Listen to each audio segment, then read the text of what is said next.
Tai va šitas Special One namelis turi svetainę, nemažai langų. Čia yra virtuvės kampas su langu, čia yra sofa lova galėtų būti ir va tokia nedidelė svetainė. Tada tai yra koridorius, čia yra spinta ir čia jau yra sanmazgas, tai yra kriauklė, tai yra tualetas ir tai yra dušas. Įdomu išplanuota, nes labai daug pertvarų šitoj erdvėj, bet tai yra patikrintas variantas ir labai jaukiai gaunasi, kai jau viskas yra baigta ir įrengta. Ir čia tada mes jau turim miegamąjį, kuris irgi yra šviesus, daug langų. Tai kad ir namelis nėra didelis, bet va čia jausmas, kad turi nemažai erdvės.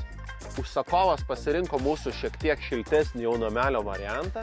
Tai sienos yra 15, kai kur jau 20 cm šiltinimą. Jau taip pat eina visos specialios plevelės, kurios jau montuojasi aplink langus. Susideda jau visas, pasislepia karkasas, visi šalčio tiltai. Lygiai taip pat iš išorinės pusės, lygiai taip pat dedasi tokios pat plevelės. Tai viskas yra, kad atitiktų kuo šiltesnę tą sandarumo klasę.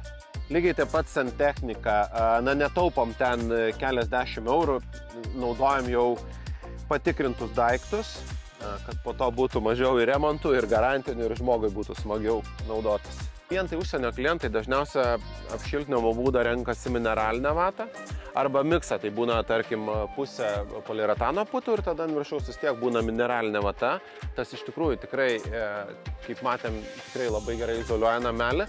O jau lietuviai dažniausiai renkasi poliuretano putas, tai jos tikrai stipriausios, jos turi geriausią tą šilumos varžą ir suklijuoja namelį ir patenka į visus tarpus. Tai va tokie skirtumai.